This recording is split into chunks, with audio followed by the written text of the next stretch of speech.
જય સ્વામિનારાયણ. દર્શનમ મંદઃ સુરુચિરાનનાંબુજં પૂજિतं સુરનરોત્તમૈર્મદા ધર્મનંદનમહં ચિંતયે. શ્રી સ્વામિનારાયણાય નમો નમઃ. શ્રી હરિકૃષ્ણાય નમો નમઃ. શ્રી પૂર્ણપુરુષોત્તમાય નમો નમઃ. સહજાનંદ સ્વામી મહારાજની સર્વમંગલ મહોત્સવના ઉપક્રમે આ વ્યાખ્યાનમાળામાં શ્રીજી મહારાજ વિશે કંઈક કહેવું એવું જ્યારે નક્કી થયું ત્યારે પહેલો પ્રશ્ન મનમાં એ આવે કે શું કહેવું.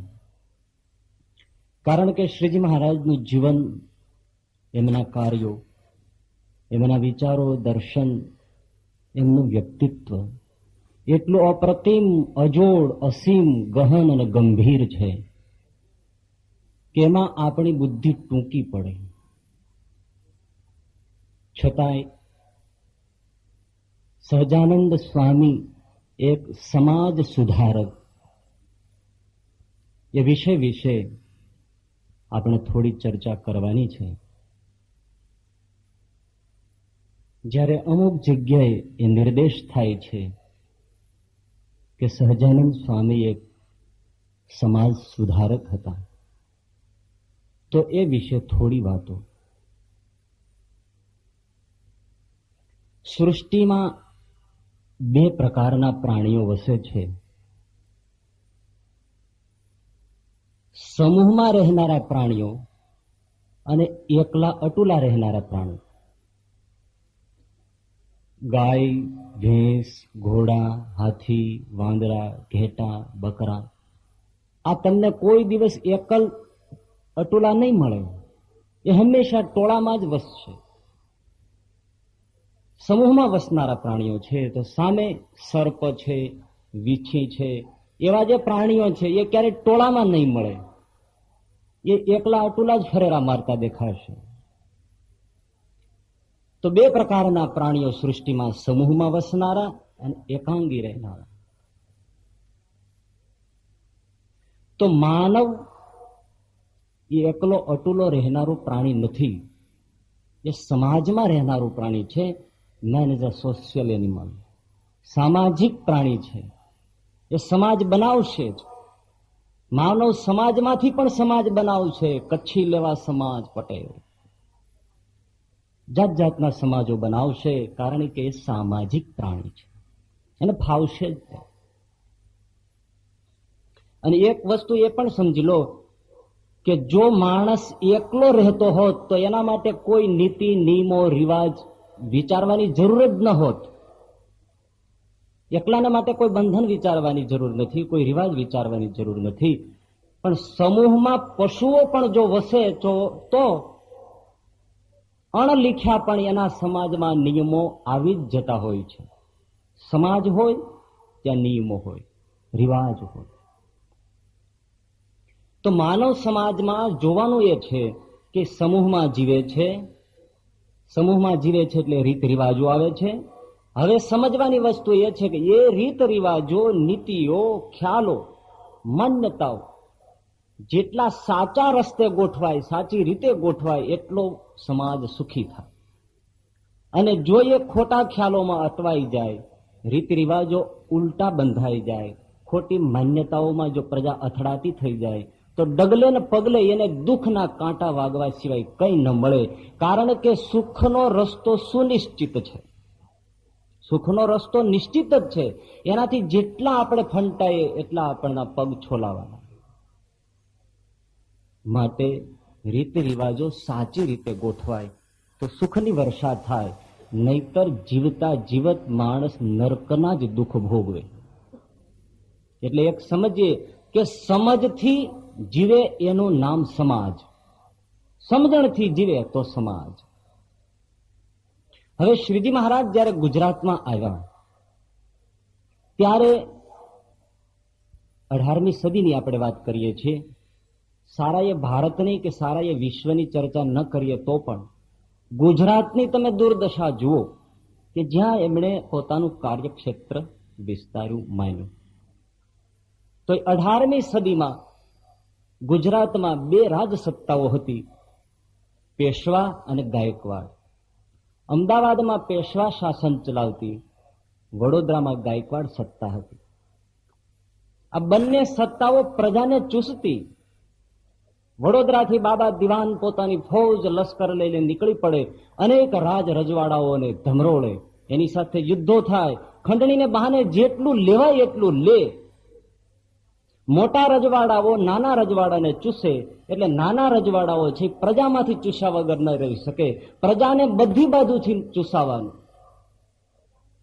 રાજાઓ લૂંટે, આગેવાનો લૂંટે, ધાડ પાડવો લૂંટે, ચોર લૂંટારાઓ આવે એ પણ લૂંટે, બહારવટિયાઓના ત્રાસ.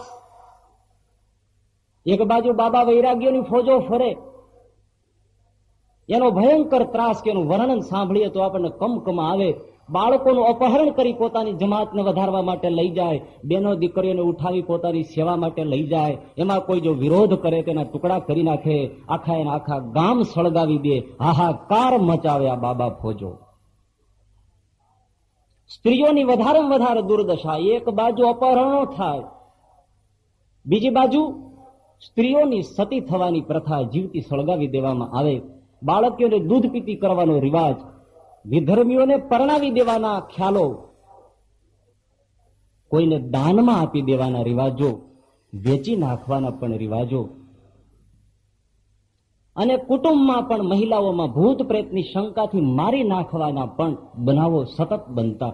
કોઈ એવું ઘર ન મળે કે જ્યાં ડાકલું ન વાગતું હોય, કોઈ એવી ગલી ન મળે કે જ્યાં ભૂત પ્રેતની શંકા ન હોય, કોઈ એવો પીપળો ન મળે કે જ્યાં પ્રેતની કલ્પના ન હોય. હાંક ડાક ચારે બાજુ, ભૂત પ્રેત પિશાચ, ફેલ ફીતુર, વ્યસન વ્યભિચાર, કલયુગનું એકદમ નર્તન. મંત્ર મુઠ ચોટને કામણો ટૂમણો દેવ દુગરા ભુવાને ભરાડી, અરે ભૂતને પ્રેતને જીન બાકીણી શાકીણી પીડતા પ્રજાને અનાડી. ઠગ ધૂતારાયને જાદુ કિમિયા ગરો ડારતા લોકને પેધી જઈને, અરે ધન્ય હો ધર્મ ધ્વજ રોપીઓ એ સમય. એ સ્વામિનારાયણે પ્રગટ થઈને, શ્રી સ્વામિનારાયણે પ્રગટ થઈને. અંગ્રેજી લેખક કર્નલ વોકર લખે છે પોતાના ગ્રંથોમાં એ સમયનો કે અત્યારે આ પ્રદેશમાં ચોર લૂંટારાઓનું કેન્દ્ર સ્થાન છે. ગામડાઓ વેરાન દિશે છે, લોકો ગરીબ ભૂખે મરતા કંગાલ છે, અને સાધુ વૈરાગ્યો સિવાય કોઈ પણ મુસાફરી કરવા નીકળી શકતું જ નથી. એ લોકો સલામત મુસાફરી કરે છે, કાયદા કાનૂનનું નામો નિશાન નથી. આ પરિસ્થિતિ જ્યારે ગુજરાતની હતી ત્યારે શ્રીજી મહારાજે ગુજરાતમાં પદાર્પણ કર્યું. આવ્યો છું ભાઈઓ, હું આવ્યો છું. લોજમાં આસન વાળ્યો, ધ્યાન મુદ્રામાં બેસી ગયા, જાણે વિચાર કરતા હોય કે મારા ગુજરાતની પ્રજાને હવે કેમ બહાર કાઢવી, પણ ક્ષણમાં વિચાર કરી લીધો. 1800ના સૈકામાં 1800મું પૂરું વર્ષ ચાલે ત્યારે લોજ પધાર્યા. ઈસવીસન 1801ની સાલમાં દીક્ષા ગ્રહણ કરી, ઈસવીસન 1802ની સાલમાં ધર્મધુરા ગ્રહણ કરી, અને એ જ ક્ષણ પછી એમણે એક એક પગલું નવસર્જન માટે મંડાવા માટે સમાજમાં પ્રવર્તતો પહેલો જે સડો બદી સતી થવાની રિવાજ, એનો મહારાજે વિરોધ કર્યો. સતી એટલે પતિ ગુજરી જાય, એની પાછળ જીવતા જીવત પત્નીએ ચિત્તામાં સળગી જવાનું. હવે 1 લાખ સ્ત્રીઓમાં તો એકાદ કોઈક એવી સતી હોય કે પતિમાં પ્રેમ આટલો બધો ઉભરી જતો હોય અને ચિત્તામાં ગોઠવાઈ જાય. બાકી તો 99,999 એને તો ફેંકી જ દેવાની, જા તું. અને એ માણસ રીંગણાના ઓળાની જેમ ફટફટ બફાતું હોય, કોણ કરુણાળુ જીવ જોઈ શકે? સળગાવી દેવા. મહારાજે કહ્યું કે તમે હાલ શું કરો છો? પતિના મહાત્મયથી, તીર્થના મહાત્મયથી, કે લોકલાજથી, કે કુટુંબના રિવાજથી પણ સતી થવું એ આત્મહત્યા જ છે. દુર્ગતિએ જવું હોય તો આ પગલું લો. આમાં કોઈ દિવસ સદગતિની કે કોઈ દિવ્ય લોકની પ્રાપ્તિની ગંધ પણ નથી. અને એમાંય જે પુત્રવતી છે મહાપાપ, એમાંય જેને નાના બાળકો છે મહાપાપ જો સળગાવી દો, એમાંય જે ગર્ભવતી છે એને જો તમે આગમાં ફેંકી દો મહાપાપ છે. પાછા વળો. કહેવું સહેલું છે પણ આચરણ કરાવવું બહુ કઠણ છે. અને કઠણ એટલા માટે કે સામે કોઈ વ્યવસ્થા ન હોય. આપણે કઈક આ બધા રોડ ઉપર ગલા નીકળી જવા જોઈએ, પણ નીકળી જાય પણ જાય ક્યાં બધાય? સામે વ્યવસ્થા હોવી જોઈએ ને. બહાર ખુલ્લામાં કોઈ જાજરું ના કરવું શિસ્ત ન ગણાય તો ટોયલેટ બનાવી દે ને પચા. ના પાડી કે સતી નથી થવાનું, પણ એ જ ક્ષણે શ્રીજી મહારાજે સામે એવી સુવ્યવસ્થા મૂકી અને સાંખ્ય યોગી સ્ત્રીઓની વ્યવસ્થા કરી. જે કુટુંબમાં પતિ ગુજરી ગયો હોય, આવકના સાધનો ન હોય, માન સન્માન ન રહ્યું હોય, તો જીવવું કઈ રીતે? આ વર્ગની અંદર આવી જાઓ, રહો, મર્યાદામાં રહો, પ્રભુ ભજન કરો. સેવ્ય પતિ દિયા હરિ. હવે તમારો પતિ સ્વયં નારાયણ છે, ભાવે ઉપાસના સ્વરૂપ. કેટલી દિવ્યતા! આ વ્યવસ્થા ઉભી કરી અને પરિણામે સમાજ એક કરવટ બદલીને આ તરફ નીકળ્યો. આ પ્રથમ સુધારણા સહજાનંદ સ્વામીની વૈશ્વિક છે. કારણ કે રાજારામ મોહન રાયને નામે લખાય છે, પણ ઇતિહાસ એમ બોલે છે કે એમણે ઈસવીસન 1814 થોડી ચળવળ કરી અને પછી લોર્ડ બેન્ટિંગ પાસે કાયદો પસાર કાઉન્સિલમાં કરાવ્યો. એ ઈસવીસન 1830 કાયદો બન્યો છે. 1830 તો શ્રીજી મહારાજ અક્ષરવાસ કરીને જતા રહ્યા. સૌ પ્રથમ સુધારક સતી પ્રથાના વિરોધમાં પગલું માંડનાર સહજાનંદ સ્વામી છે. બીજો સુધાર, બાળકીઓને દૂધ પીતી કરવાનો રિવાજ. દીકરી જન્મે કોઈને ન ગમે, આજે નથી ગમતી. અને ત્યારે વિશેષપણે, અને એમાંય પાછા કાઠી દરબારોમાં, એટલે કેવો શબ્દ ગોઠવી કાઢ્યો, દૂધ પીતી કરી. એટલે એક તપેલું ભરે અને એમાં બાળકીને ઊંધી જવા દે, બડબડિયા બોલી જાય. પછી શું કરો છો? બાને દૂધ પીતા કર્યા. તે તું ધવડાવીને આમ પીવાય? પાડોશીના છોકરાને ધવડાવે છે, તું આને પીવડાવીને? બાને દૂધ પીતા કર્યા, બાળકીને મારી નાખે. મહારાજ કે અરે રે, તમે આ શું કરો છો? ત્યારે જવાબ આપ્યો, પૂછ્યું તમારે આ કરવાનું કારણ શું છે? ત્યારે કહ્યું કે સહજાનંદ સ્વામી, અમારી પાસે એટલો પૈસો નથી હોતો.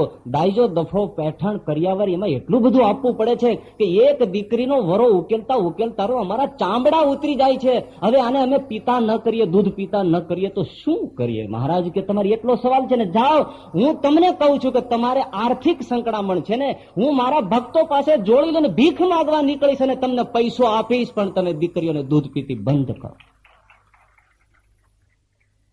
કેટલો કરુણાળુ ભગવાન છે.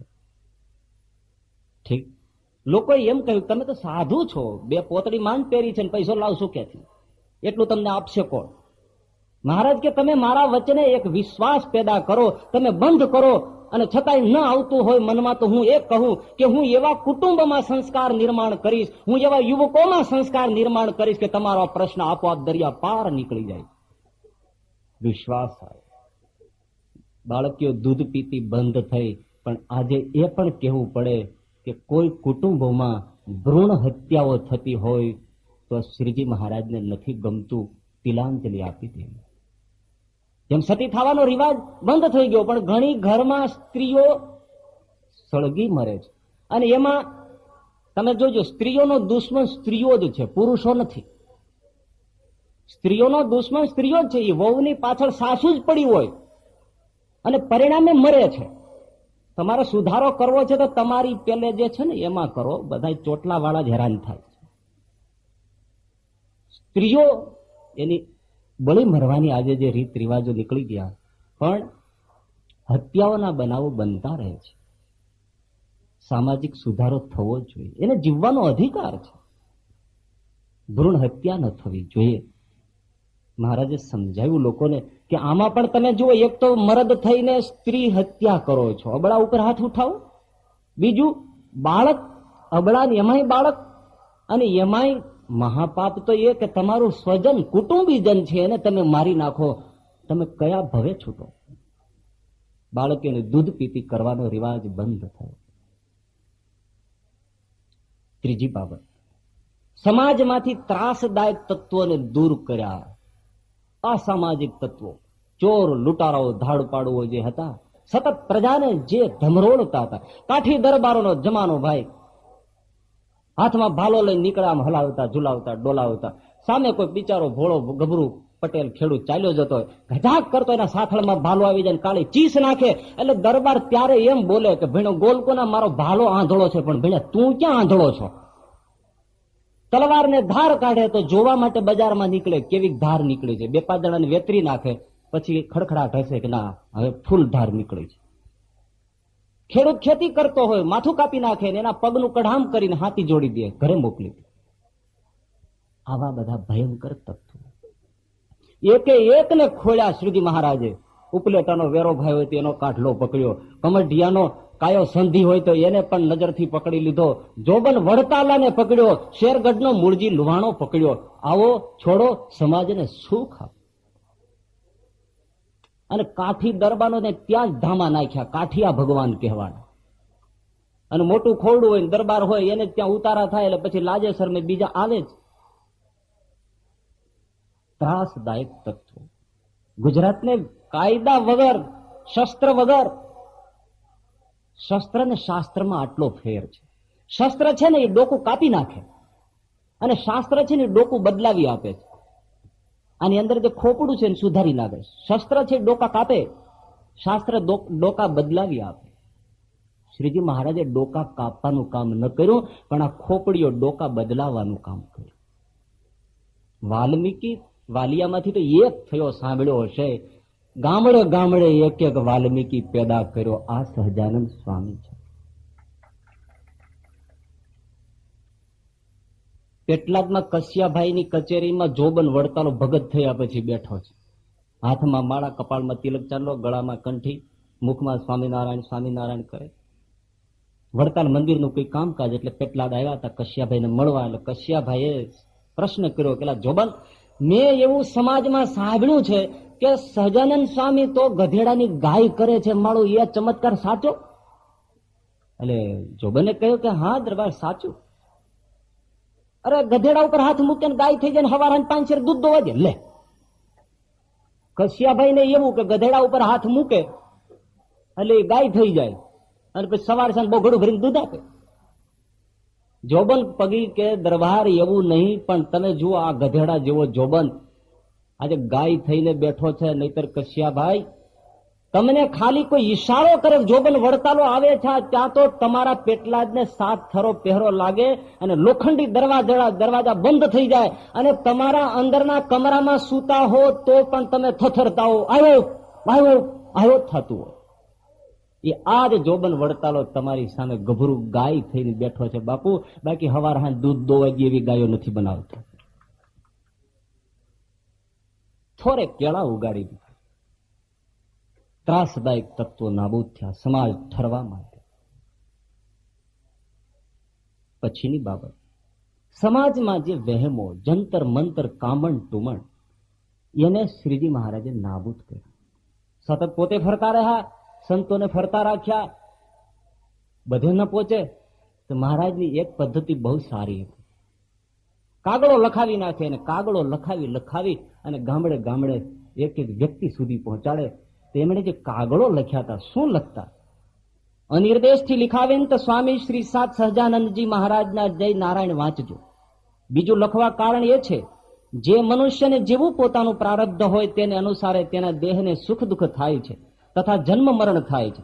પણ જીવના પ્રારબ્ધ કર્મને ઉલ્લંઘન કરીને તો રુદ્ર, ભૈરવ, ભવાની આદિ જે દેવને દેવ્યું છે તે કોઈ પણ એ જીવને સુખ દુઃખ દેવાને અર્થે અને મારવા જીવાડવાને અર્થે સમર્થ થતા નથી. પ્રારબ્ધને કાળ કર્મને ખોટા કરી નાખવા માટે એક પરમેશ્વર નારાયણ માત્ર સમર્થર છે. જંત્ર મંત્ર કરીને કોઈ માણસ જીવતો રહેતો હોય તો પૃથ્વીમાં કોઈક તો દેખ્યામાં આવત, પણ એવો કોઈ દીઠામાં આવતો નથી. જંત્રે મંત્રે જ કરીને સિદ્ધિ થતી હોય તો લાખો રૂપિયા ખર્ચીને રાજાઓ લશ્કર રાખે છે. તે શા માટે રાખે? એક ભારે મંત્ર શાસ્ત્રી રાખે અને જંત્ર મંત્રની સિદ્ધિથી સર્વ શત્રુઓને મરાવી નાખે, પણ તેમ તો કોઈ ઠેકાણે દેખાતું નથી. માટે ભગવાનનું જ ધાર્યું થાય છે. આવા ગામડે ગામડે કાગળો પહોંચતા કર્યા અને સતત પોતે લોક સંપર્ક કરતા રહ્યા. અને આજે પણ તમે નિર્દ્વંદ્વ ભાવે કહી શકો અને વિચારી શકો કે ભલે ઘણા સંપ્રદાયો હશે, પણ જંતર મંતર દોરા ધાગામાં ઓછામાં ઓછો પડવા વાળો સમાજ હોય તો સ્વામિનારાયણ સંપ્રદાયના અનુયાયીઓનો વર્ગ છે, નહીં માને દોરા ધાગામાં. અને આપણે એમ કહીએ કે આજે પણ હજી જો થોડું ઘણું હોય, એક કંઠી ગળામાં આવી ગઈ બહુ થઈ ગયું, પછી કાળા ને પીળા ને ધોળા એવા દોરા નાખવાની જરાય જરૂર નથી. ઘણા લોકો હજી એમ કહેતા હોય છે, નાના છોકરાઓને અછબડા નીકળે. મને એજ્યુકેટેડ એક માણસે હમણાં જ કીધું અઠવાડિયે પહેલા, મને કે માતાજી છે પધારે લે. એવી માતાજી ક્યાં નવરી છે તારા છોકરાને ખોળ એમ પૂછી જાય. અને અછબડા તો દર્દ છે. સમાજમાંથી આ જવું જ જોઈએ. આવી માન્યતાઓ, આહા વહેમ એક નારાયણ સિવાય કોઈ કરતા હરતા નથી. અને બળ પૂર્યું શ્રીજી મહારાજે સમાજને બેઠો કર્યો, સમાજ બેઠો થયો. એક સત્સંગી ભાઈ થોડું હટાણું કરવા ગયેલા સુરત. હવે એની પાસે પૈસો જાણી ગયેલો તે ફકીર જંતર મંતરીઓ છે ને ખબર પડી કે આ હટાણું કરવા આવ્યો છે, ખરીદી કરવા. કંઈક હોય તો ખરું જ. એ જ ધર્મશાળામાં પેલો ફકીર ઉતર્યો અને આ સત્સંગી આપણે હરિભગત નિરાતે સફેદ ચાદર ઓઢીને સુઈ ગયા. પેલા એ રાત્રે ઉઠીને અડદના દાણા મંત્રી નામ નાખ્યા, આ જો મરી જાય તો પછી હું લઈ લઉં બધું. એટલે દાણા નાખ્યા, ત્યાં ભગતની ઊંઘ ઉડી. આમ જોયું સેજે ચાદરમાંથી કંઈક પડે છે. ત્યાં વળી પાછા થોડા આવ્યા, ત્યાં તો નજીકથી જોયું, નીચેથી આમ હાથ નાખીને જોયું, દાણો હાથમાં આવ્યો છે, અડદના દાણા. ફકીરનું કામ છે. એટલે એકદમ આમ સુતેલા હોય ને ફકીરને લાગે કે હવે 5 મિનિટ થઈ છે, એટલે આ હાથમી ગયો છે, એટલે ઉભો થવા જાય કે હવે હું થેલી ફંફોડી લઉં. ત્યાં ભગત ખોખારો ખાઈને પડખું ફરે. અને પેલા ને હજીતા તો જીવે. સવાર સુધી દાણા નાખ્યા કર્યો. સવારે એ હરિભગત સત્સંગી ઉભા થયા અને બધા દાણા ભેળા કરીને બાફીને ખીચડી કરીને ખાઈ ગયો. ફકીરને ભય પેહી ગયો, ભાગી ગયો, જોડી પડી રહી વયો ગયો.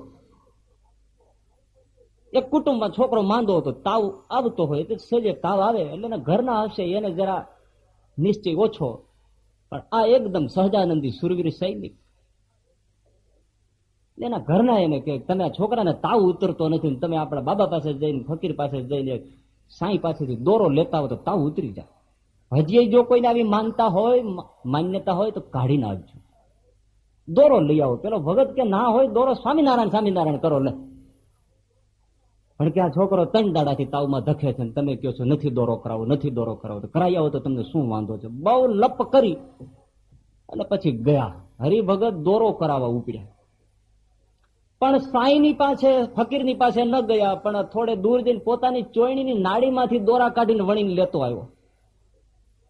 એની બાઈને કે લે આ દોરો ફકીર બાબા આપ્યો છે, બાંધી દે.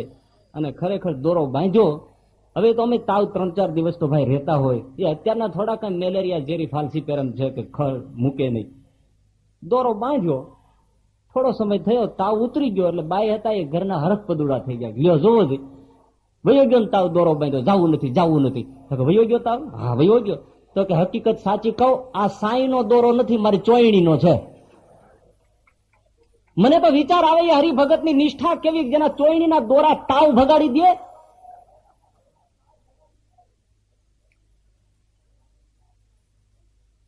ભુવા ને ડાકલાઓની ત્રણજટો બોલતી હોય, ઈપડમાં આવ્યો હોય, દૂધકારી મારતો હોય, વળી 2-4 ભેળા થયા હોય, બધાની પાસે વળી વ્યવસ્થિત ગોઠવેલી લોખંડની હાંકડો હોય, જમજમાવીને મારતા હોય. નવો ભૂવો થાપે ને ત્યારે એને વચમાં બેહાડે ને ચારેય બાજુ પછી આવું બધું થતું હોય. હવે 7-8 જણા હાંકડું પછાડતો હોય, નવો ભૂવો જેને થવું હોય એ અમથો આ જોઈને ધ્રુજવા માંડે. પછી કે માતાજી આવી ગયા છે. આપણને જોઈને જો માતાજી આવી જાય એવું લાગતું હોય. ગામે ગામ આ બધું ચાલે ને આપણા સત્સંગીઓ હામા થાય. એક જગ્યાએ આવી બધી દૂધકારી આલે, હરિભગત આવ્યો સત્સંગી, હે કે આ બંધ કરો ડાકલા. અરે કે આ તો માતાજી છે ને હાવ સાચા છે, જો હાંકડું મારે છે કઈ થાય છે? તો કે એ મારે એનો હું ન માનું, મને હાથમાં લેવા દે.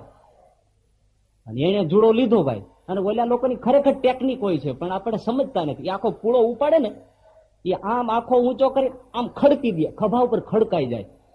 આપણે જેમ બળદને રાપટું મારી એમ ન મારે, નહીં તો મરી જાય ને. એટલે આખો જુડો ઉપાડીને ધીમેથી આમ નાખી દે. ઓલા આહા હાકડો મારી. ઓલો હરિભગત કે મારી પાસે લાવી જુડો. એ લીધો ને ફેરવીને એક જ તોલા નાખ્યો, ઓય મારી કરીને હેઠો પીડ્યો. પેલા શું થયું? અરે પણ કે તે બેવી રહી ગઈ હેઠી ને તે મારી દીધી ઊંચી.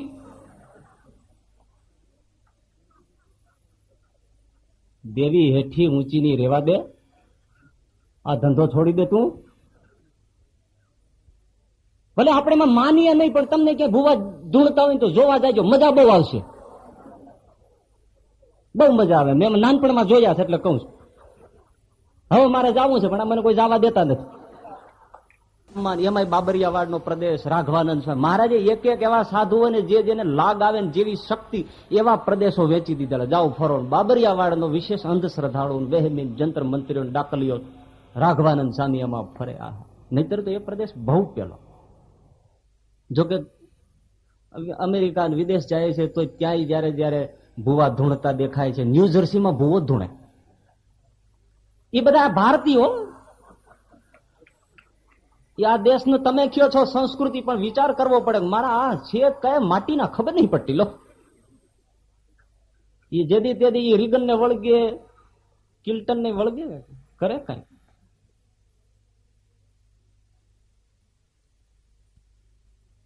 એ ફળિયું ખુલ્લું હોય ને ચુંદડીઓ ભામણ આવે. શુકર શનિ રવિ ને મંગળા જો પોઢે જદુરા, ચાક ચઢાવે મેદની પૃથ્વી પર લઈ થાય. જય શ્રી કૃષ્ણ બા. ઘરમાંથી હોકારો ન આવે વળી પેટ્રોલ વધારે. આ વરહે રોગશાળાના 18 વાહા છે ને પુણ્યનો પાવાહો છે. પનોતીના 5 વાહા છે. પનોતી કોને કોને નડશે હું તમને કહી દઉં. હાજો, હમીર, હરજી, હરજીવન, કાળો, કરશન, કાંતિ, કેશવજી, રૂડો, રત્નો, રામજી, રવજી, આટલાને પનોતી બહુ નડશે બા. ત્યાં આઈ રાણી બાબરિયાવાડની સત્સંગી થઈ ગયેલી નારી બહાર આવે અને કે ભૂદેવ જય માતાજી. આ પનોતી નડે એટલે શું થાય? તો કે એને દખ બહુ પડે અને એને ઘરમાં દાણાદોણી ખૂટી જાય, હડિયાપાટી બહુ કરવા પડે, દખ આવે, ખાવા પીવાના ઠેકાણા ન રહે, એક હાંધી તે તેર તૂટે, એવું થાય. એમ મારા પીટા આ હડિયાપાટી કરવી પડે, દાણાદોણીના ઠેકાણા ન પડે, એવું જ થાય ને. તો આ વૈશાખ મહિનો ધોમ ધખ્યો છે ને તું વંડિયું ઠેકીને ચારે બાજુ આટા મારે છે. તારી પનોતી ઉતારીને તું તને ઠેકાણું છે. વૈશાખ મહિનામાં બધા નિરાતે હુતા છે ને તું અત્યારે જય શ્રી કૃષ્ણ બા. આ વસ્તુ જંતર મંતર, કામણ ટુમણ, જોશ, ભુવા ભરાડી, એમાંથી પ્રજાને કેવું બળ પહેર્યું કે એની સામે જીત લેતી પ્રજા થઈ ગઈ.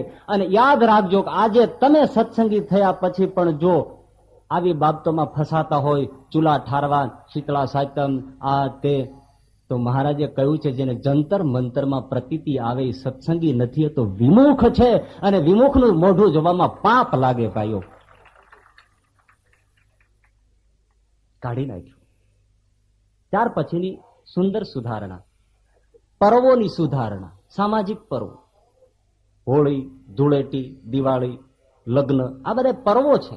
એટલા બધા બીભત્સ પર્વો બની ગયેલા કે આપણે એનું વર્ણન જોઈએ, વાંચીએ તો એમ થાય કે આ સમાજ સુસંસ્કૃત કઈ રીતે કહેવાય, ઊંચ કોમ કઈ રીતે ગણાવે. જેમ અત્યારે તમારે નવરાત્રમાં ડિસ્કો ડાન્સ જે દાળવટો વાળ્યો છે, અને જે ગામડે ગામડે અત્યારે માતાજીને નામે શું વ્યભિચાર અને પાપાચાર થાય છે કે વર્ષો પછી આપણને એમ થશે કે શું આ પર્વ આટલા માટે છે. આજે એનું વર્ણન સાંભળી નથી શકાતું. નવરાત્રા બીભત્સ થઈ ગયા. ત્યારે એવું નહોતું. નવરાત્રાની અંદર હિંસા થતી અને લગ્નોમાં બીભત્સ ફટાણા એ હજી ગામડાઓમાં ક્યાંક ક્યાંક હોય છે. જેટલી ગાળો બોલાય એટલી માંડવામાં દેવાતી હોય. ગોરને નળિયા જેવડું ના, ગોર લટ્ટે પટ્ટી લેવું નથી આપણે, પણ ગાળો રીતસર બોલતા હોય છે. આ ફટાણાની પ્રથા. મહારાજ તો કેટલા સામાજિક આવા દોષને ખોળવામાં પણ કેવા પ્રવૃત્ત છે. ગરડાથી એકલા ઉઠીને ભાગ્યા અને બાજુમાં સુખપુર ગામ છે, ત્યાં લગ્ન પ્રસંગ ચાલતો, ત્યાં જઈને બેઠા અને એ બધું આ વાતાવરણ જોયું. મહારાજ ઉદાસ થઈ ગયા. આહા, સમાજ આમ જીવે છે. આવા પાછા ગરડા પાછા, મેં કહ્યું ને એ રીતે પાછા કાગળો ફેરવાનું શરૂ કર્યું ગામડે ગામડે. અને સંતોને હુકમ કર્યો, જેટલા કવિત્વ શક્તિ ધરાવતા હતા એમને, રૂક્ષ્મણી વિવાહના પદ લખો, રાધા કૃષ્ણના પ્રેમના પદ લખો, કુંડનપુરના વિવાહના પદ લખો, વ્રજાંગનાઓના પ્રેમના કીર્તનો લખો અને ગામડે ગામડે પહોંચાડો. અને લગ્ન પ્રસંગે આ જ ગવાવા જોઈએ. અને જે આ સિવાય બીજા પદ ગાતો હોય તો અમારો સત્સંગી નથી. સમાજમાં બે ચૂક. હોળી ધૂળેટીના પર્વો, જેટલી બીભત્સતા અર્ચરાય એટલી છૂટ. આજે પણ તમે જો ને હોળીની અંદર નફટાઈ થતી હોય છે. એ જમાનામાં પણ અતિ હદબારી બીભત્સતા હતી. શ્રીજી મહારાજે એને સુધારવા શું કર્યું? બહુ સરસ કે આ તો બંધ કઈ રીતે કરાવવું. એની સામે મંડાણ માંડ્યા. એ હોળી ને ધૂળેટી એના દિવાળીના જે પર્વો હતા ને પોતે જ ઉજવવા માંડ્યા. પોતે જ રંગે રમવાનું શરૂ કર્યું. હરિભક્તોને રમાડવા માંડ્યા, સંતોને સાથે રમાડ્યા. પોતે જ ફૂલદોળના ઉત્સવો શરૂ કર્યા. પોતે હાથમાં દાંડિયા લઈને રાસ રમવાનું શરૂ કર્યું. સંતોને ભક્તોને બધાને સાથે સામેલ કર્યા. દિવાળીના દિવસોમાં દીપમાળા પૂરવીને રાસ ઉત્સવના પ્રસંગો યોજાય. સમાજને એક નવી દિશા બતાવી. અને આ મલિનતાથી ખરડાયેલો સમાજ આવા પર્વોમાંથી બહાર આવી ગયો. પોતે રાસ રમે, પોતે રંગોત્સવ કરે, પોતે શાકોત્સવ કરે. પર્વોની સુધારણા માટે જરૂરી છે. કેટલા દીર્ઘદ્રષ્ટા છે સહજાનંદ સ્વામી. પર્વોની સુધારણા. પછીની બાબત વ્યસન મુક્તિ ઝુંબેશ. એ તો સ્વામિનારાયણ સંપ્રદાયની આગવી વિશિષ્ટતા છે. હજુ પણ એ કાર્ય થાય છે. પ્રદાન સહજાનંદ સ્વામીનું છે. એ વખતે જયારે વ્યસનો હતા કયા? હોકો, ચલમ, ગાંજો, ભાંગ, અફીણ, દારૂ. આ વ્યસનો હતા. અને વ્યસનો વળગે એવી લપ છે કે ખાવા ન મળે તો વાંધો નહીં, પણ એને પીવા જોઈએ, વ્યસન જોઈએ. અને પરિણામે ઘરની અંદર કલા, કંકાશ, મારપીટ, તોફાટ, આખા કુટુંબો ઉજડાય જાય. ધડો ન રહે. પીધો હોય ને ઘરમાં આવીને મારપીટ બાળકોને, પત્નીને કરવામાં આવે. અને હકીકત છે પીધા પછી ઓછો ખ્યાલ રહે. બે જણા પી ગયેલા હારી પેટે અને લેલું થઈને પડેલા બે જણા પીધો હશે. પણ જોવાનું એ છે કે આટલો પીધો છે, સુધબુધ નથી રહી, તો એક જણો બીજાને પાછો શિખામણ દે છે. એ કે પીવો ભલે ગમે એટલો, પણ કે લિમિટમાં પીવો, લિમિટમાં. આમાં તમે ક્યાં લિમિટ રહેવા દીધી? વ્યસનો. એ જયારે ડાયરા ભરાતા તો વચમાં હોકો પડ્યો હોય ને એમાંથી નળિયો હોય, લોકો ચૂસ ઉપર ચૂસ લેતા. અને કાંઈક નાનકડી હોડિયા જેવી આરસની ખરલ પડી હોય, એમાં અર્ધોક્ષર અફીણ નાખ્યું હોય, અને એક જણો એને ઘૂંટતો હોય, કસરાક ભૂટા, કસરાક ભૂટા, લાલ ત્રંબક જેવો, હિંગળો જેવો એ કહુંબો બને ને પછી ડાયરો પીતો હોય. પણ શ્રીજી મહારાજની ભૂરકી જુઓ કે જે વ્યસનના ડાયરા ભરાતા હતા એને જ સત્સંગના ડાયરામાં પલટાવી નાખ્યા. અને જ્યાં ખરલ રહેતી હતી એની જગ્યાએ ધર્મ ગ્રંથો મુકાઈ ગયા અને ડાયરો કથા વાર્તા કરવા માંડ્યો. એ સમાજમાં આ સહજાનંદ સ્વામીની સુધારણા આવી. એ જ કાઠી દરબારો ભાગવત ઉપર કથા કરે, સત્સંગની વાતો કરે, સુધારે. ત્યારે જે આપણે વાંચીએ છીએ ને મોટા મોટા દાનેશ્વરીઓ, આટલો ખર્ચો કરીને શાકોત્સવ કરાયો, આટલો ખર્ચો કરી રંગોત્સવ કરાયો, એના પૂર્વ જીવનમાં તપાસ કરો તો એ બધી મિલકત એમની વ્યસનના બચાવમાંથી છે. એમાંથી દાતા બન્યા. અને આમાંય તમારે જે કોઈ એવા હોય વ્યસની, મને એક કહેવાનું મન થાય કે આટલા જેટલા બેઠા છે ને બધાના ખિસ્સા ફંફોડીએ અને કોઈના ખિસ્સામાંથી બીડી, સિગરેટ, તમાકુ, પાન મસાલા નીકળે એની કંઠી જોટો મારીને કાઢી જ લેવી. આંદોલન કરવા જેવું છે.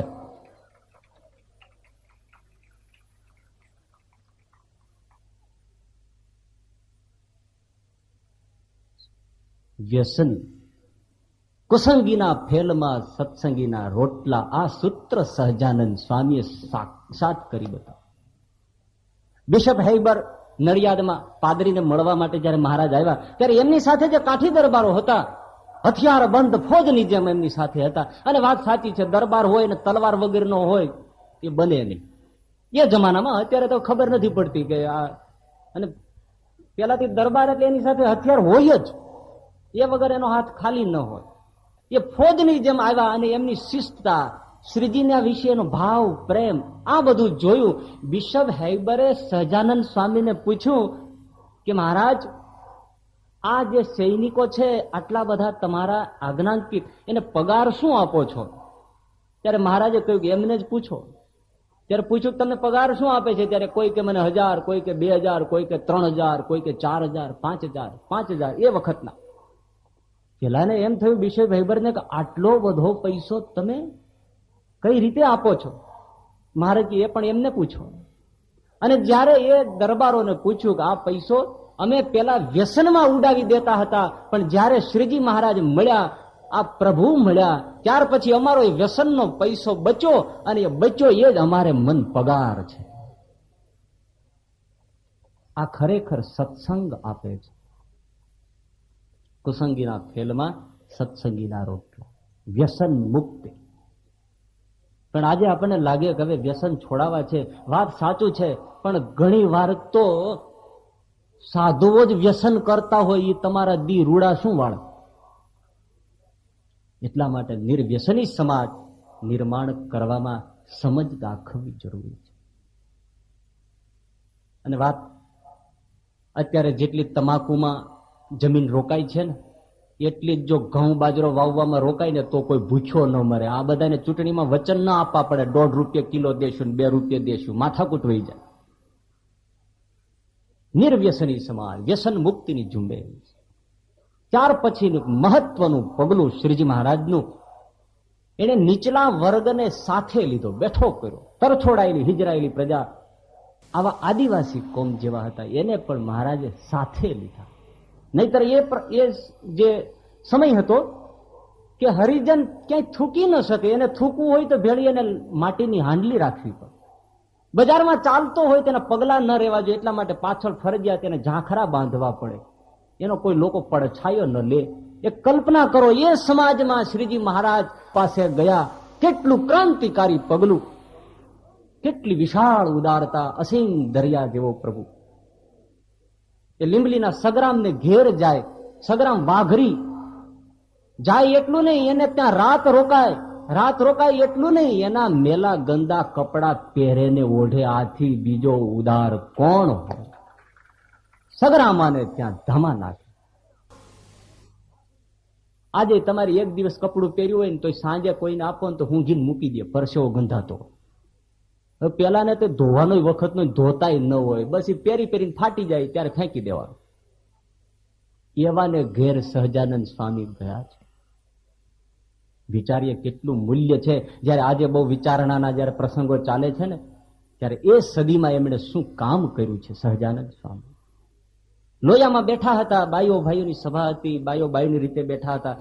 હરિજન બાઈ ગાંગુ ત્યાં આવી અને મહારાજના વચનો સાંભળવા એને તલસાટ હતો, તો અમુક બૈરાઓ માંડ્યા છીટ કરવા માંડ્યા. મહારાજ ઉભા થયા, સાંભળો, મારે તમને પ્રશ્ન કરવો છે. તમારા ઘેર કોઈ ઢોર મરી જાય તો કોણ લેવા આવે? મહારાજ, એ તો આ બાઈ હરિજનો જ આવે. હા, ફરજામાં મરી જાય તો કે મહારાજ હરિજનો જ આવે. જો કોઈ ઢોર મરી જાય ત્યારે લેવા માટે જો તમારા ઘર સુધી હરિજનો આવતા હોય, તો આજ સત્સંગનો લાભ લેવા માટે જો આવતા હોય તેને શું કામ ધૂતકારો છો? તમે ભેદ કેમ રાખો છો? બેસવા હિજરાયેલી પ્રજા, એને કેટલી શાંતિ મળી હશે, કલ્પના કરો. પંચાળામાં મહારાજે બધા ઉત્સવ પ્રસંગો કર્યા પછી આખા ગામને જમાડ્યું. ત્યારે કામદાર ને જીણાભાઈના કામદાર હતા, એને પૂછ્યું કે કામદાર હવે કોઈ બાકી નથી ને? તો કે ના મહારાજ, બધા જમી ગયા છે. ત્યાં મહારાજની નજર આમ ફરી તો સીમમાં દૂર માણસો ફરતા જોયા, ગામની થોડે દૂર જ. મહારાજ કે કામદાર આ કોણ છે? તો કે મહારાજ, એ તો એને જવા દો, એ બધા જીવ હિંસા કરીને પેટ ભરનારા પાપિયા વાઘરી છે. કોઈ લુહાર કે છે પણ હકીકતે વાઘરી છે. એ બધા વાઘરા છે, જીવ હિંસા કરીને પેટ ભરનારા. એને ક્યાં તમે સંભાળ્યા અહીંયા? મહારાજ અત્યારે જવા દો. મહારાજ કે ના કામદાર, આ સૂર્ય ઉગે છે, કોઈ દિવસ કોઈને તડકો આપવા માટે ભેદભાવ કરે છે? પ્રકાશ આપવામાં ભેદભાવ કરે છે? કુદરત ભેદભાવ નથી કરતી. તો કામદાર, એને બોલાવો, એને ભોજન કરાવવું છે. એને બોલાવ્યા, બેસાડ્યા, ભોજન કરાવ્યું એટલું નહીં, પણ કાનના દરવાજા ખોલીને સાંભળો. પોતે હાથમાં ભોજનની સામગ્રીઓ લઈ અને હજારોનો આચાર્ય પીરસવા આવેલો છે, પોતે પીરસે છે. અરે ઘણા ધર્મગુરો જમાડતા હશે, પણ પોતે પીરસે ભેટવાળી. આ સહજાનંદ સ્વામી નીચલી કોમને બેઠી કરી, પોતાને પડખે લીધી. એક બીજો પ્રસંગ તમને કહું. સલકી ગામમાં મહારાજે કહ્યું કે મારે બ્રાહ્મણોની ચોરાસી કરવી છે, એટલે નાંદોલથી બ્રાહ્મણોને બોલાવ્યા. મહારાજ પ્રસ્તાવ મૂક્યો કે અમારે બ્રાહ્મણો જમાડવા ચોરાસી કરવી છે. તો પેલા બ્રાહ્મણો બોલ્યા કે મહારાજ, અત્યારે અમારા નાઈટમાં ડખા બહુ હાલે છે, એટલે નાઈટ વાળા બધા બંધ છે. મહારાજ કે તો કઈ નહીં, તમારી મરજી. બ્રાહ્મણો વયા ગયા. ભક્તો બેઠા હતા, એને મહારાજે કહ્યું કે અમારે ચોરાસી તો કરવી જ છે. તો મહારાજ પણ કઈ રીતે કરશું? તો કે મહારાજ કે અમારે કરવી જ છે, તમે જુઓ અને તમે સાંભળો. શ્રીજી મહારાજે આજુબાજુના જેટલા આદિવાસી, વાઘરી, કોળી, હરિજન, ભંગી એ બધાને ભેળા કર્યા અને સલકી ગામમાં એની 84 કરી અને જમી રહ્યા ત્યારે શ્રીજી મહારાજ એમ બોલ્યા કે આ અમારા બ્રાહ્મણોની 84 થઈ ગઈ. એમના આ સામાજિક કાર્યો છે. કેટલી ઉદારતા છે. જેતલપુરમાં બેઠા હોય કેટલો સમુદાય બેઠો છે. સૌ બરફી, પેંડા, સાકર, જલેબી, જાત જાતના પકવાનો, રૂપિયા, સોના, ચાંદીના ઘરેણા ભગવાનના પગમાં મૂકતા હોય. એક જીવણો કોળીને એમ થાય કે પ્રભુ બધાનું સ્વીકાર કરે, મારે જમાડવો છે, હું કેમ જમાડું?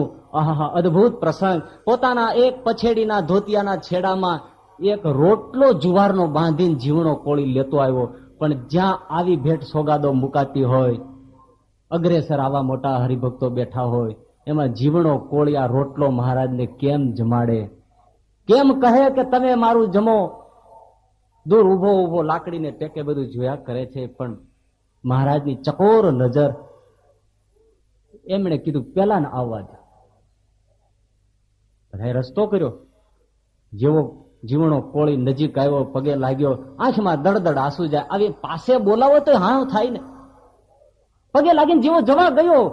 પણ ભગવાનનો નિયમ છે કે જે છુપાવે એ જ વસ્તુ પકડે છે. તમે બહુ પૈસો છુપાવશો ને તો પકડશો. સરકારે જોવો ને છુપાવે છે, નથી પકડતી. એને વિચાર થયો કે મારે આ નથી બતાવવું, એટલે એકદમ ભાગવા ગયો. આમાં મારી આબરૂ નહીં, આમાં હું કહી ન શકું. એટલે જેવો પાછો ફરીને જવા ગયો ત્યાં મહારાજે ઝપટ મારીને કીધું, જીવણા આમાં શું છે? અરે ના મહારાજ, એ તો અમારો રોટલો. ના, અમારે તમારો જ રોટલો જોઈશે. લાવ. એ જોડી ખોલીને હાથમાં રોટલો લઈ અને મહારાજ બે હાથે રોટલો પકડી એક જીવણા કોળીનો રોટલો ભર સભામાં ખાવા માંડ્યા. બ્રહ્માનંદ સ્વામી પછી યુક્તિ કરીને લઈ લીધો કે મહારાજ આ કાચો રોટલો તમને પેટમાં દુખશે. પણ એને પેટમાં દુખો ને સવાલ તમે જુઓ. બ્રહ્માનંદ સ્વામી કે મહારાજ અમને આપો, તમને પેટમાં દુખશે. લઈ લીધો, પણ લઈને નાખી ન દીધો. બધાને પ્રસાદ આપ્યો. જીવણા કોળીના ઘરનો રોટલો જમો, બધાને પ્રસાદ આપ્યો. મહારાજ જેમાં છે. અને એ ભવ્ય પ્રસંગને નિત્યાનંદ સ્વામીએ શાસ્ત્રબદ્ધ કરી દીધો. સ્નાતમ ચંદન ચર્ચિતમ નિજ જને પુષ્પસ્ત્રજાલંકૃતમ પ્રાત સૂર્યમયુખ સેવિત મુખમ ચંદ્રશાલોપરી ધૃત્વા રોટકમેક પાની તલખે ભંક્ત્વાન્ય અન્યસ્તેન તમ ભુંજાનમ પ્રવિલોક્ય સેવક ગણા વંદે સદા સ્વામિનમ. એક હાથમાં રોટલો લઈને ભાંગતા ભાંગતા ખાય છે એવા સહજાનંદ સ્વામીનું વંદન કરું છું. જીવણા કોળીનો રોટલો અમર થઈ ગયો. નીચલી કોમને પોતાની સાથ લીધી. અહીંયા એક વૈચારિક બાબત કે સહજાનંદ સ્વામીની નીચલી વર્ગ છે એની સાથે જે સુધારણા છે અને ગાંધી વિચારધારા જે પ્રવર્તે છે ને એમાં થોડો ફરક છે. અત્યારે જે ગાંધીવાદી વિચારધારા છે એમાં સહજાનંદ સ્વામી થોડા જુદા છે. સહજાનંદ સ્વામીનું પગલું એવું નહોતું કે ઊંચલી જે કોમ છે, ઊંચી કોમ છે, જ્ઞાતિ છે, એને હલકી વર્ણ સાથે ભેળવી અને હલકા સંસ્કાર પાડવા. એ એમનો દાખલો નહોતો. પણ હલકી કોમને એટલી ઊંચી કરવી કે બ્રાહ્મણને પણ ટપી જાય એવા સંસ્કારો મૂકી દેવા. આ સહજાનંદ સ્વામીનું પગલું હતું. અને એટલા માટે જુનાગઢનો ગોવો નાગર સદગ્રહસ્થને કહી દે કે નાગર સાહેબ, મને તમારી કઢી નહીં ખપે. નાગર કે કેમ? તો કે તમે સ્વાદિયા છે, લસણ ને હિંગ ને એવું ઠબકારો, અમને સ્વામિનારાયણના સત્સંગીના ખપે નહીં, હરામ છે. કેટલા ઊંચા સંસ્કારો. એટલે નાનાલાલને લખવું પડ્યું, મહાકવિ નાનાલાલને, કે સહજાનંદ સ્વામીએ ક્ષુદ્રોને દ્વિજપણું અર્પણ કર્યું છે. દ્વિજપણું આપી દીધું, બ્રાહ્મણો જેવા. હા, આટલું જ. બહુ એનાથી આગળનો એક પ્રસંગ કે વૈચારિક પણ ક્યાં લઈ ગયા. સાયલામાં શિવરામ વિપ્ર શિયાળીના ભાગવતની કથા કરે અને આ સગરામ વાઘરી લીંબલીનો મૂળી પાસેનો એ ફરતો ફરતો ત્યાં આવેલો. ભાગવતની કથા હતી એટલે આ સગરામ વાઘરી ભાગવતની કથા સાંભળવા બેઠો. કથા પૂરી થઈ એટલે પછી સગરામ વાઘરી ઘણાને વાતો કરતો હોય એટલે કોઈએ ભટજીને કીધું શિવરામ વિપ્રને કે આ વાઘરી છે પણ શાસ્ત્રમાં બહુ જાણે હો. જયારે ભટજીએ કીધું હવે એ શું કપાળ જાણતો શાસ્ત્રમાં, અમારા નથી, આમાં ચાંચો ખૂંચીને સગરામ વાઘરી જાણે. બહુ કીધું ને ત્યારે ભટજીને જરા ગુસ્સો ચડ્યો. સગરામ વાઘરીને કહ્યું કે એલા તું મને પ્રશ્ન પૂછ, હું એનો જવાબ આપી દઉં. બસ સગરામ પગે પડ્યો દૂરથી કે અરે ભૂદેવ, તમે વિદ્વાન, હું તમને પૂછું, મારું ગજુ નથી, આ લોક ગમે તેમ બોલે, મને કાંઈ આવડતું નથી મારા વાલા. તો કે ના, હવે પૂછી જ નાખ તું, અમારું ભૂદેવનું વેણ ખોટું ન પડે. તો સગરામે બહુ આગ્રહ કર્યો, કીધું મહારાજ એક પ્રશ્નનો ઉત્તર આપો, જોજો તમને નહીં આવડે. એ સગરામો વાઘરીએ શિવરામ વિપ્રને ભાગવત આચાર્યને પ્રશ્ન કર્યો કે દાદા મને એ બતાવો, વિષયોમાં ચિત્ત રહ્યું છે કે ચિત્તમાં વિષયો રહ્યા છે, એ મને બતાવો. આ સગરામાએ પ્રશ્ન કર્યો સાઈલામાં, વિષયોમાં ચિત્ત રહ્યું છે કે ચિત્તમાં વિષયો રહ્યા છે? ગેંગે ફેફે કરવા માંડ્યો શિવરામ વિપ્ર, પરસ્યો વળી ગયો. સગરામે કીધું જુઓ, એક જ વસ્તુ છે, મને સમજાવવાની જરૂર નથી, આ ડાયરો બેઠો છે એ બધાને જવાબ મળી જાય તો તમારો પ્રશ્ન સાચો, જવાબ સાચો, અને એને સંતોષ ન વળે ત્યાં સુધી તમે તમારે જીકે રાખો. ફાટ્યો. શિવરામ વિપ્રએ એમ કીધું ભાઈઓ, મારે થોડુંક વ્યવહારિક કામ આવી ગયું છે, એક દિવસ ભાગવતની કથા બંધ રાખીએ છીએ, કાલે પછી હું પાછો આવું છું અને ત્યારે ભાગવતની કથા શરૂ થશે, મને રજા આપો. હકીકતે વ્યવહારિક કાંઈ નહોતું, પણ એ ખલેચો શિવરામ વિપ્ર લઈ સીધા ગઢડા ગયા મહારાજ પાસે. આનો હું ઉત્તર જાણી આવું, નહીતર ભૂંડો લાગુ છું. ગઢડા ઉપડ્યા અને મહારાજ પાસે આવીને પૂછ્યું કે મને આ પ્રશ્નનો ઉત્તર આપો, ચિત્તમાં વિષયો રહ્યા છે કે વિષયોમાં ચિત્ત રહ્યું છે? મહારાજે સુંદર ઉત્તર આપ્યો. ભટજી તરફ થેલો લઈને પાછા આવ્યા, કથા કરી, અને બધાની વચ્ચે લોકને પછી ઇંતજારી હોય ને શું જવાબ દે છે, અને એમણે જવાબ આપ્યો. લોકો તાળીઓથી વધાવવા માંડ્યા, ખુશ થઈ ગયા. પણ સગરામાએ કીધું દાદા માનો કે ન માનો, પણ આ ઉત્તર મારા ગુરુ સ્વામિનારાયણનો છે, બાકી તારું ગજુ નથી. અને એ જ વખતે ભાગવતની વ્યાસપીઠ ઉપરથી ઉતરીને શિવરામ વિપ્ર પગમાં પડ્યો કે સગરામા, તું આજથી મારો ગુરુ બને છે, મારે ભાગવતની કથા નથી કરવી, મારી ભેળો હાલ મને ગઢડા લઈ જા. ગઢડા લઈ ગયા, મહારાજનું દર્શન કર્યું, એ પ્રતાપ જોયો, સમાધિસ્થ થયા, ઐશ્વર્ય થયું, અને શિવરામ વિપ્ર દીક્ષા લઈને અખંડાનંદ સંત બનીને રોકાઈ ગયો. આ વાઘરી બ્રાહ્મણનો ગુરુ બને, આ સહજાનંદ સ્વામીની સામાજિક સુધારણા છે. કેટલી ઊંચી ઉદારતા, કેટલી ક્રાંતિ સર્જી છે. એટલે કોઈએ બહુ સરસ એક નોંધ મારી છે કે ગુજરાતની પ્રજાને નાતી ધોતી કરી હોય તો સ્વામિનારાયણ, નહીતર તો જુમ્મે સે જુમ્મા ચલતા થા, વહી સે કામ ચલતા થા. નાતી ધોતી પ્રજાને કરી હોય, ઉભે ગળે દારૂ માંસ શરાબ પીનારા કેડીએ ગરણા બાંધી દે. એક હરિભગત બોટાદમાં તો ઢોર પાવા લઈ જતો તો બળદને, એને મોઢે ગરણા બાંધ્યા હતા. મહારાજ કે આ શું કરે? તો કે અણગણ પાણી થોડું પીવાય. મહારાજ કે એટલે એ માણસને માટે છે, ઢોરને માટે નથી. મહારાજ તો પછી અણગણ પીએ તેનું કલ્યાણ નહીં થાય હો. મહારાજ કે તમ તાર પીવા દે, એનું કલ્યાણ હું કરીશ. આ વસ્તુ તો સામાજિક સુધારણાના આપણે જે પગલા જોયા, એમાં કિશોરલાલ મશરૂ વાળા એક નોંધ ટાંકે છે કે સહજાનંદ સ્વામી શું કર્યું કે હાથમાં તલવાર અથવા તીર કામઠું લીધા વગર ઘરની પહાર પગ ન મૂકનારે હથિયારને ન અડકવાનો નિયમ લીધા. ચોરોએ ચોરી છોડી, માંસાહારીઓએ માંસ ભક્ષણ છોડ્યું, વ્યસનીઓએ વ્યસન છોડ્યા, નિર્દયો દયાવાળા બન્યા, ભૂંડા ભૂંડાઈ તજી ભક્તો બન્યા, વિલાસીઓએ વિલાસ છોડી વૈરાગ્યનો પંથ લીધો, સમાજને કંટક રૂપ ગણાતા માણસો સાચા સમાજના સેવકો બન્યા, હલકી ગણાતી કોમો પંચ વર્તમાન પાળી આચાર વિચારે બ્રાહ્મણને પણ ચડી જાય એવી પવિત્ર બની. આ રીતે સહજાનંદ સ્વામીએ ગુજરાતની કાયા પલટ કરી નાખી. તો સહજાનંદ સ્વામી એક સમાજ સુધારક, એના આપણે થોડા પ્રસંગો આપણે જોયા. તો શું સહજાનંદ સ્વામી ખાલી સમાજ સુધારક જ છે? મારો પ્રશ્ન એ લોકોને છે કે જે લોકો કહે છે કે સહજાનંદ સ્વામી એક સમાજ સુધારક હતા, તો શું સહજાનંદ સ્વામી ખાલી સમાજ સુધારક જ હતા કે વિશેષ હતા? અને જો વિશેષ હતા તો શું હતા? એ આજે આપણે નહીં લઈએ, એ આવતીકાલે લઈશું. સહજાનંદ સ્વામી મહારાજની